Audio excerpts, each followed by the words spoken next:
Identity as a whole is not something entirely easy to define. Every single day we live, we tend to change our identity, even if it's the most minor of changes or additions. Most people, I would say, tend to define their identity around categories and traits, as those are things that we as a species have decided to use to descriptively define the funny feeling buzzing around in our head that identifies itself as you. These descriptions are usually just general tendencies that we as people tend to act in a given situation. If you are usually good in a series of random moral scenarios, you usually tend to take what can be considered a good action. Just another quick example is if you say you are a vegan, you will not eat meat because vegans don't eat meat. And if you say that you are not particularly fond of onions most of the time, you will not eat onions most of the time. Do you get the general gist of what I'm saying here? You are the embodiment of an incredibly complex series of traits and categories coming together as one to define you as human. An example would be a fairly intelligent American family man who is generally understanding and kind, but can sometimes be a bit of an asshole when he gets mad. These are ever shifting and changing with every single interaction or thought that might push you out of a traitor category and push you into another one, or perhaps a deeper version of an existing one. So, why do we develop this understanding of ourselves? Nobody entirely knows, honestly. It is an incredibly deep and complex interlocking of factors that I am entirely too unqualified to say for sure.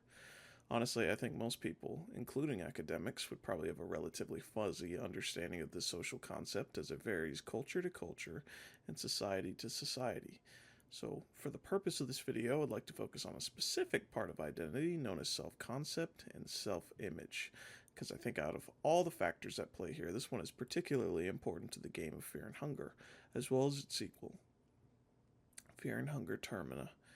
Characters in the Fear and Hunger universe will oftentimes violate their own self image and identity in the pursuit of realizing themselves and their ambitions. And I honestly think that the way the game generally portrays self image and self actualization is quite interesting. I particularly like the way the game portrays the ways that an individual can engage with systems of power and the outcomes of such engagement. Tanaka would kind of be the peak of what I'm talking about, especially when it comes to his Moonscorch, the Judgment. Particularly his engagement with the role and expectation of being a salaryman and how it developed his character. Uh, Looking at the role of self concept and the way that we lose ourselves sometimes with engagements with systems of power, I think there are a few characters in particular we can look at to understand the way that Fear and Hunger demonstrates this. I think that one of the most compelling characters when it comes to the Fear and Hunger universe and its relationship to lost identity and self concept would definitely have to be the new gods. Just for the sake of brief exposition, so that anybody watching can follow the point, I like to describe them briefly. The Fellowship was a collection of individuals in the Fear and Hunger universe who set out to the city of Mahav. This is also known as Mahabre, if you're feeling particularly fancy. But that aside, the Fellowship undertook the noble goal of overtaking the influence of the inhuman new gods and replacing it with an entirely human new pantheon. The general gist and idea being that it would be better for humanity to be replaced by a new pantheon of man made gods, as opposed to the inhuman and absent rule of the old gods, who varied from the twisted love of Sylvian, the destructive chaos of Grogoroth, and the outright hatred of the moon god Rare. The Fellowship consisted of the tormented poet Chambara, the dominating asshole Francois, the enlightened Valteil, and the humanitarian quote-unquote Nilvan. And I really just say humanitarian with quotes because we don't really have that much information at all on Nilvan, and she did interact with a very bad person, the guard. I would also like to add that the asshole part was added. Francois is just the dominating one, but the way that his domination tends to manifest is just being quite a mean guy. But all that aside, each of these members carried a specific soul related to their identity when they decided to sit on the golden throne of the Golden Temple of Mahav, the old city of old gods. And I think that mostly will cover the general exposition for the purposes of this video, but for those who may not have played the first game or heard of the series, or maybe you missed it or had trouble understanding, as I often did, here's a simpler version. Old God, bad, because not human, and don't engage with humanity. New god, supposedly good because human and engages with humanity. Three dudes, one girl, go to magical old city and become new god. The dude trio and chick had different personalities, and that had an effect on their god form. I think that explanation will do it good justice and should be sufficient in completing your understanding. I think that the best way to illustrate the point of this video would be to simply describe the transformation that is undergone with the new god Ron-Chambara, the Tormented One. Ron-Chambara, the Tormented One, was a renowned poet. For a brief description here as to what he is, and also with a little bit of his new god form, here's what the other new gods talk about with Ron-Chambara. Also known as Ron-Chambara when he still walked among men as a mere mortal. Once a poet, he believes no great art can be achieved without pain and suffering, and he now continues the same principles as a new god. That is what they say on him from the Grand Hall from which you can enter in Mahab. So, another interesting thing is you can actually access a bit of his literature during the game titled Poems of Love and Torment. And I honestly don't know if it's written before his ascension or during, but I assume it was before, because in the second game there are the new Poems of Love and Torment, which I assume is like a part 2 version with the Tormented One writing it. Here's a quick excerpt of one of his poems from the first version. Chained Heart by Ron-Chambara. Silent grace in life hid in your eye, in eyes I used to dream all night. Wasted tears weighing my back, from our love of lies, lies. I used to stay awake all nights, chains in my heart gaining weight before your eyes. Too heavy for me to bear, can't you see me suffer? So hard to withstand even a sight of your eyes. Chains in my heart, so heavy I can't defy. It's a pretty good poem that I personally think personifies his idea of self-worth in the eyes of somebody important to him. It also, unfortunately, also reads a little bit like a bad note you read on another person's paper or notebook in middle school while you are being nosy that led you to forming some idea of what bands this type of person actively listens to. Of course, the poem is okay. I'm just cracking a joke because the figurativeness of the poem is very much bashed into your head. Chains on the heart, wasted tears, very edgy. The strength of the words are pretty strong. It's like a shot of whiskey. But anyhow, critique of the late Chambara aside, this poem kind of illustrates the deal for Chambara. He was a poet who very much believed in an artistic style that combines a form of art with suffering. With a little note that the wiki highlights physical suffering, but I don't exactly recall reading about that, as there isn't much mention in any particular novel involving the Fellowship in the game. And what I mean is I don't really know if Chambara highlighted just physical pain in his poems or mental pain, as the poem he wrote seems to have more to do with mental pain. Not to mention I am not quite sure of the exact logistics of highlighting the physical pain aspect. Does it mean physical suffering is literal? Was Ron-Chambara whipping himself while creating art? Was Chambara only writing when he was in immense pain physically and mentally? I am not 100% sure of what that would entail if true, but if you have something relevant to that aspect of his personality, I would like to hear it, so feel free to leave a comment about that. I personally think it is akin to something more like suffering in the sense of Nietzsche when he was entering into the later part of his life. Medically pained, sleep pained, psychologically pained, and generally led a horrific love life. An individual in whom it literally hurts to create, creating nevertheless. Many of the later books of Nietzsche would become his most popular. Thus spoke Zarathustra, being one of particular note. I would like to visualize it this way because I think it would be the most logical interpretation in my opinion. Pain inspiring art in conjunction rather than just physical suffering. The combination of your life's woe put into the practice of art creation. But alas, that's just my own way of looking at it, and it's not particularly relevant to the overall point of the video. I just thought it would be worth including my own 2 cents. But no matter how you look at it, however, Chambara was just simply an artist when he decided to join the Fellowship in their journey to godhood.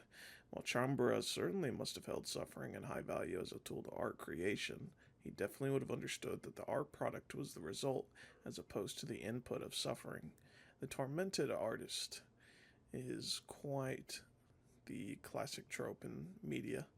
Van Gogh would be a particularly strong example, desperately hurt and desperately seeking a creative outlet to release some of that pain, and in the process, definitively changing the way that we look at the world when we see it from the eyes of somebody who frankly doesn't like looking at the world that much. This is a self image of somebody who is hurting a lot and yet seeks to create. They want to engage in the endeavor of creative release and share their pain in the sense that they want to expose the little bit of themselves in the work that they create, which is a bit like what Pocket Cat says in Termina involving introverted artists, where he talks about how introverted artists use their particular art to share with the world a piece of their soul as opposed to extroverted artists. And what are extroverted artists, you ask? I don't remember, and I can't find anything on it. So instead of replaying the whole game for one line of dialogue, I'll just leave that up to you. You can determine what an extroverted artist is. But that aside, the that's really the interpretation I see from the general direction that Ron Chambro was written as an introverted artist, and going from this pained artist to a being that lives in torment. There's quite a difference in these two directions. The tormented one is an absolute monster. When we first encounter him, it's in his own temple, and as we walk in, a few things are made evidently clear. First thing, this place is fucked up. It's incredibly dark, and one of the first enemies we encounter is a chained-up red man who resembles the tormented one himself. The only thing to insinuate is that the tormented one himself is torturing other people to try and enlighten them as he has enlightened himself. We can understand his motivations better when the player attempts to activate the boss fight. You must sacrifice a party member in order to proceed, ripping off their skin in all directions using chains bound to their flesh. All of this taking place as the tormented one unrelentingly chases you. In game, he just kind of gets bugged in the line, but this place is absolutely rife with agony.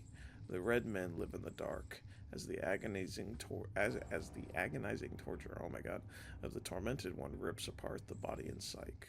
Flesh is ripped with chains, and those subject to his will are forced to endure until the end of their lives, experiencing pure, unending torment.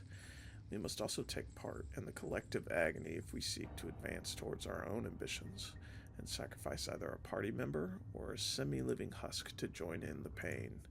And as the blood from our sacrifice pools down the hall towards the entrance of the temple, the tormented one himself rises from a pool of blood to confront you and subject you to the chains of torment he has bound himself and others in for centuries.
And now that we have unraveled the evolution of the tormented one and watched as pain has gone from being the motivator to the actual goal, I think we can begin to unravel just exactly the general meaning of this transformation.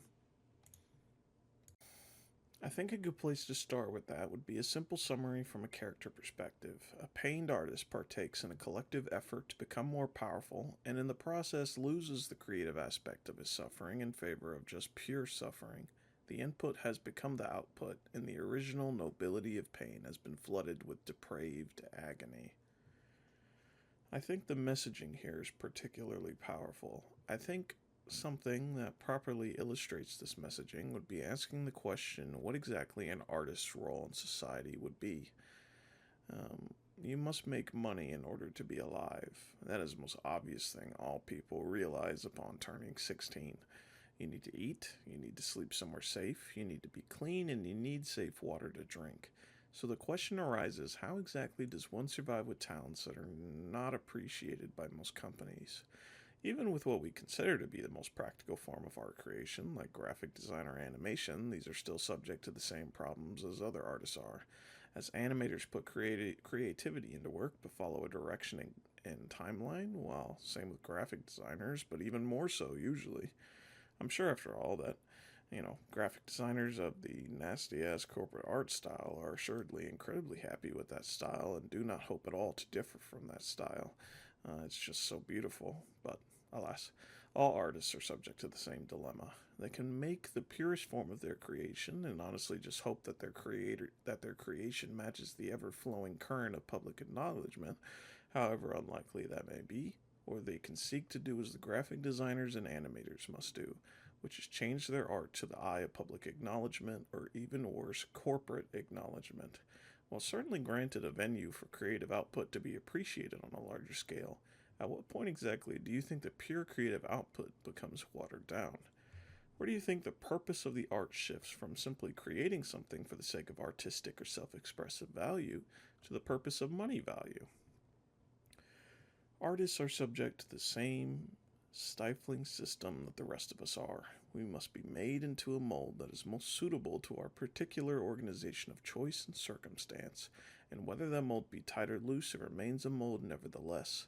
Now, this isn't to say that the whole process of the modification of creative process is inherently a bad thing, as all art that seeks to escape the house of, not quite sure what the right word, the house of Squidward, the unacknowledged artist, to some level would have to modify itself for public acknowledgement.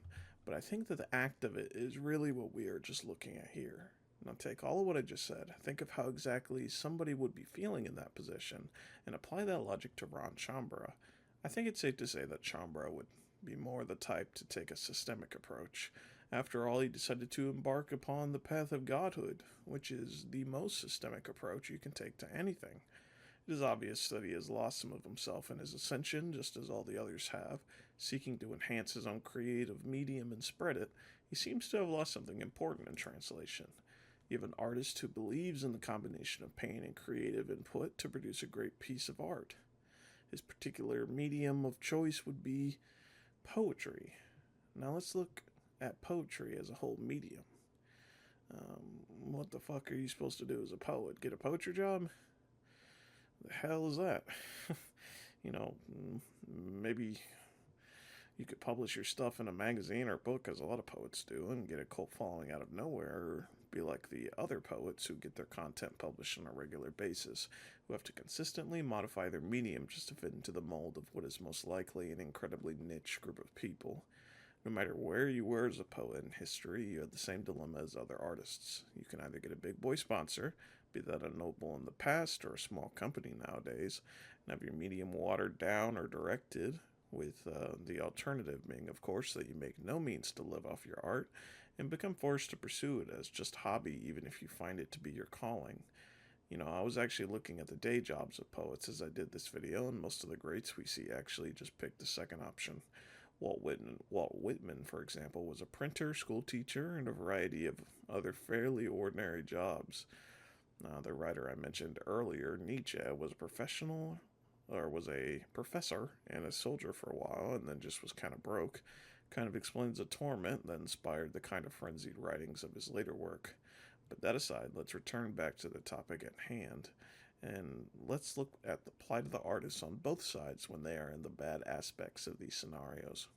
You have the structural artist, who must deal with the torment of the environment at hand, greedy bosses, annoying coworkers, and bad direction, and the need to fulfill a need placed out in front of you, which is a far cry from the creative desire and may actually run antithetical to the creative drive that initially inspired you to take up the medium in the first place. Perhaps you wanted to make a bold and artistic change to shake up the medium of an animated film? Sorry, buddy, you're not really that important. Just put your creativity in the bag, little bro.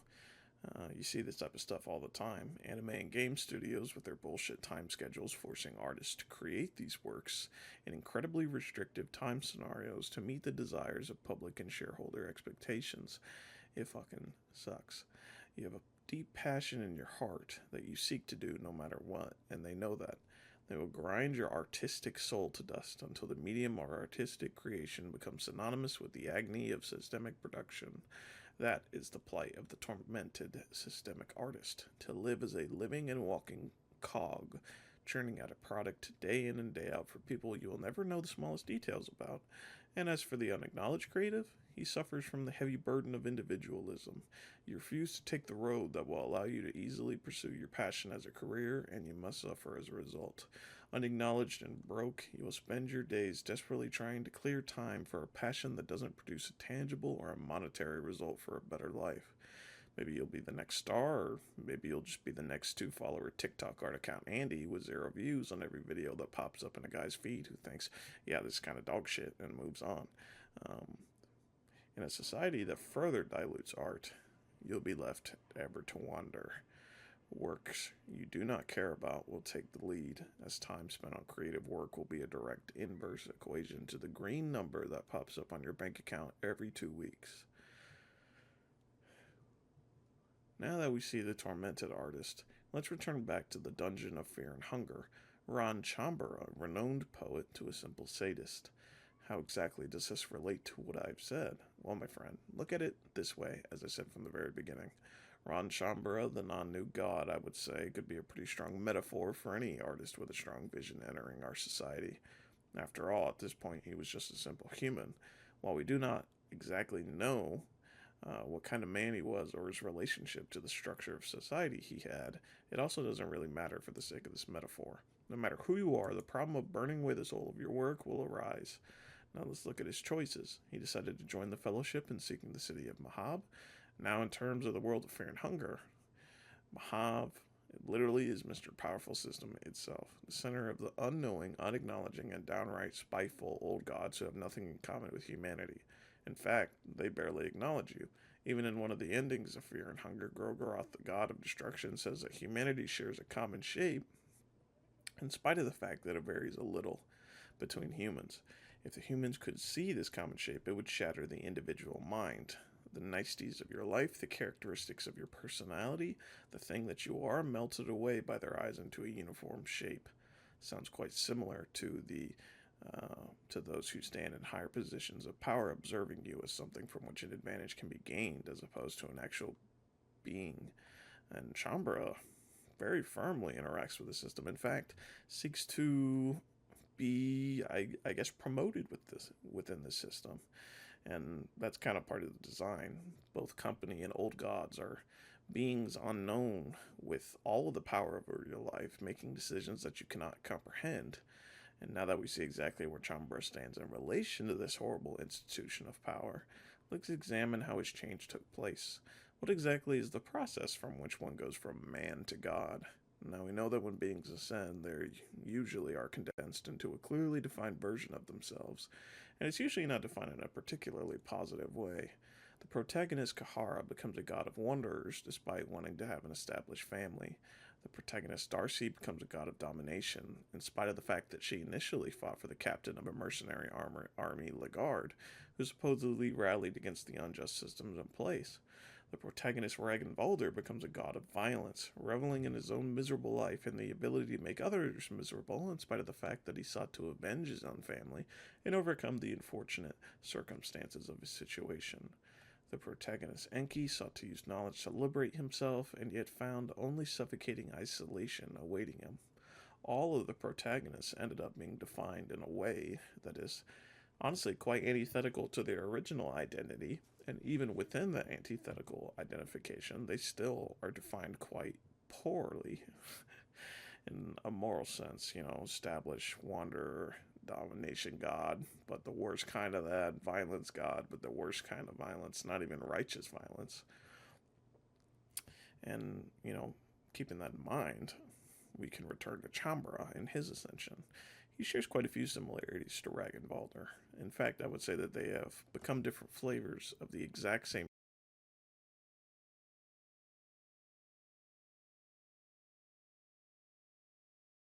Ragnvaldr doesn't quite strike me as an artist, but who knows? And Chambra, the poet, doesn't quite seem like he can skillfully one-shot somebody with a bow, or really with any weapon for that matter, considering his chosen life passion. In spite of this, they have become something greater than themselves, and yet so little. They have become a simple category, defined not by who they are, but the value that they produce to powers greater than themselves. We can see here that the process of ascension is not a process beneficial to the individual. It saps you of the will that was once your own and turns you into a puppet to be used and interpreted by the old gods. All the power in the world, with no will to be able to use it effectively. And I'm sure you can see where I'm going with this. It didn't really matter what exactly Chambra was before he decided to become a god, but because he decided to engage with a system that was determined to reduce him to something that in some way benefited the higher powers that be, it really ended up defining what he was after that engagement. He went from an artist that sought to bring incredible creativity to humanity through the particular form of art that he believed in, and was reduced to nothing more than Mr. Pain Guy. There are plenty of real world parallels here, and I'm sure a lot of artists everywhere could sympathize with the depersonalization that comes from hostile systems. Honestly, not just artists in particular, but all careers can see this sort of problem. In a society where monetary value is the pinnacle of production, the particular work that you do to receive that monetary value is what you become reduced to. And now let's take Ron Chambra to the real world. Let's say that some artist decided to take Chambra's style in its rawest form. He creates art when he is currently physically suffering. Imagine something like Walt Whitman, except he's being whipped by the whipping machine as he creates his poems. And now take a look at what exactly you think is the most engaging part of that sentence. I highly doubt you found the 19th century romantic poet Walt Whitman to be the most engaging part of that sentence. People are naturally drawn to novelty, and because of this, it doesn't really matter where it goes from here. Either you take the systemic route, and the pain part of your input will eventually become more and more dramatic to the point that the pain aspect of your writing will 100% overtake whatever you are writing, so that people will continue to engage with your poems in an age where novelty is the only prerequisite for success. The alternative being that you decide to take an individual route, where it's basically the harder version of that. There's a chance that nobody will engage with you, and you get pushed into the torment of impassionate work, or people do engage with you. Then you fall into the same exact rabbit hole of just straight agony, where the poem is just kind of a fun little extra. I think those new gods are an excellent case of symbolism of the effects of engaging with a system that is actively hostile to you as an individual. Taking it back to the beginning when we talked about identity, I would say that it is a fairly common feeling a lot of people for feeling lost or feeling that they have no place in society. I would say an important part of the reasoning on why people feel this way is because everything that makes you an individual is entirely unimportant when it comes to most of your life. The reason for this is that most of your life is probably going to be spent working, and how much exactly do you think that most jobs care about how you are as an individual? Do you think most jobs care that you are a fairly intelligent American family man that can sometimes be a bit of an asshole when he gets angry? Not really. They really just care if you're a hard worker, you do what you're told, and if you get along with others well. Anything outside of that is entirely irrelevant. Now, I think that to some degree, disregarding the individual characteristics of people when it comes to most of their lives has always been some level of problem, but I think that problem gets particularly pronounced today. People generally had a better sense of community and their role within that community, and their actual personhood was a lot closer to their category than it is today. That isn't to say that older societies were all sunshine and rainbows, but I hope you can kind of understand where I'm coming from in comparison to the roles we share today. People are getting lonelier and lonelier, and there isn't really a lot of places outside of traditional religious institutions where people can get that sense of community. And I think a lot of people can really feel the starkness of it in this day and age, where the role of the job becomes a bigger and bigger part of people's lives. So think about that, and now let's bring it back to Fear and Hunger one more time. I think that the way the games portray the ascension of people is Honestly, a fantastic allegory for the way that systems tend to engage with people in a society. Systems will take part of your self image and self concept and kind of selectively trim it to match whatever category of the system you're supposed to be fitting. In Fear and Hunger, you have the different souls in every human, and yet all the outputs of this soul tend to kind of come together into a being that is incredibly hard to differentiate itself from other people. You have Chambra and Ragnvalder as a new god, for example, who, in spite of their incredibly different looks, are essentially the same person. You have Darcy and Francois, who are essentially twins when they become new gods, with Francois probably winning the asshole contest. Inky and Valteil are pretty much the same dude, honestly. And the one I think with the most stark differences are probably Nilvan and Kahara, but I assume Nilvan probably had a lot of her identity shaped by interactions with Mr. Special Boy Lagarde. He has a soul so special it cannot be contained in a soul stone. For context, the girl in Fear and Hunger, the first one, can have a soul contained in the soul stone despite literally having an old god soul, and Lagarde's soul cannot be engaged with if you try to take his soul. Whether it means he is soulless or his soul is basically being railroaded by prophecy, you cannot take his soul. It doesn't matter.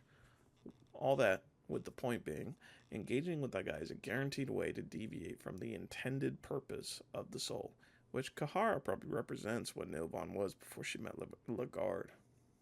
Overall, you can see the similarities between what happens in Fear and Hunger and the way that systems kind of boil you down to the most important trait and turn you into something useful for the system.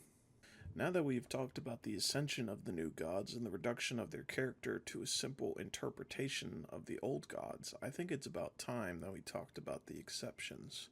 I would in particular like to talk about the self-actualization present in some of the S endings as well, in Genos, Ramus, and Valteil.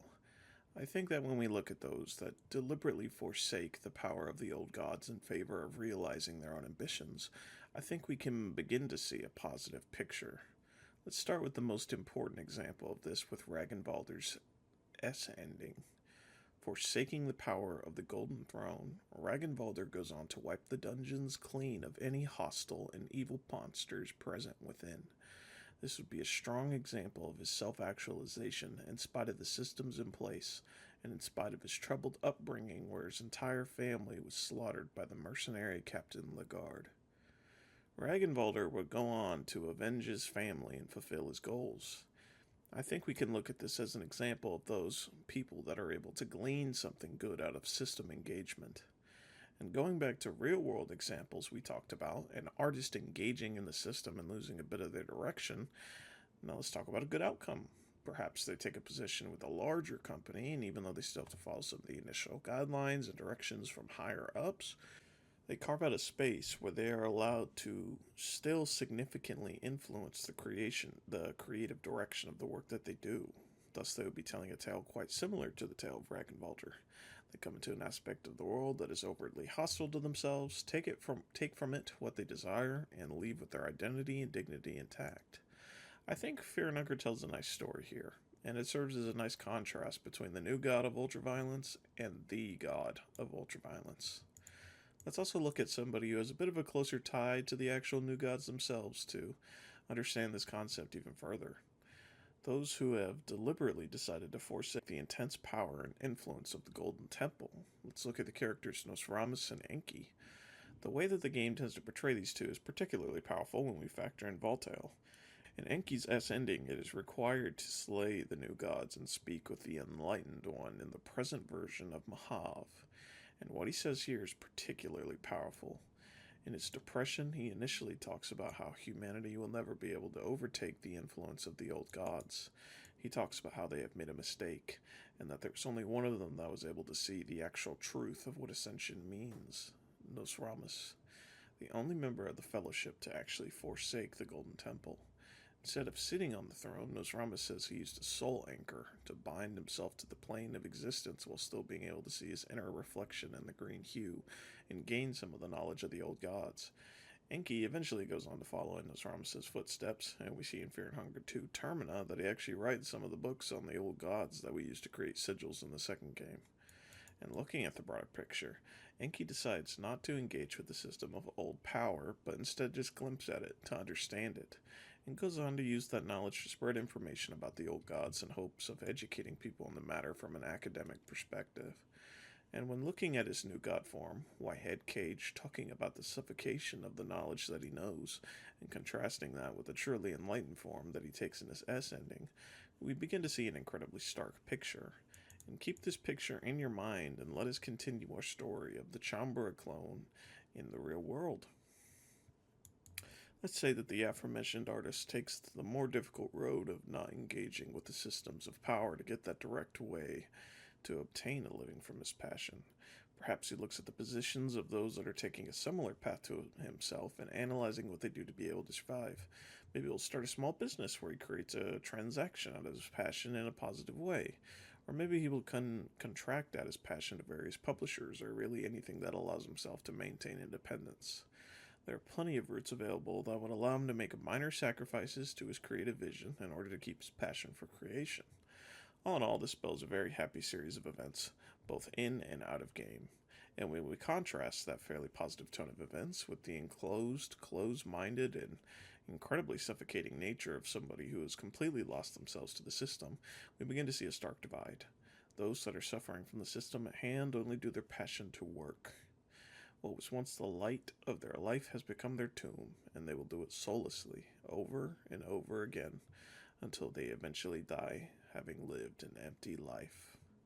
This closely mirrors our new god Valteil, who, like many people, faces despair upon realizing that they have lost their dream to those they will never know. Faces they've never seen, factors that they can't control, and causes that they don't have the energy to champion any longer. In game, Valteil attempts to end his life in the Grand Library of Mahav. Upon seeing this truth of the matter, he hangs from the ceiling by a rope, unable to die and unable to live. Valteil the Enlightened One states, "Humanity will never ascend." But alas, while humanity has not collectively ascended in-game and out-of-game to the next plane of existence, we've certainly become able to engage with the system in a positive way. There are plenty of people that engage with the system that is and come out of it stronger than they would have been had they not engaged with it at all. The same logic applies to Fear and Hunger thanks to the canon S endings.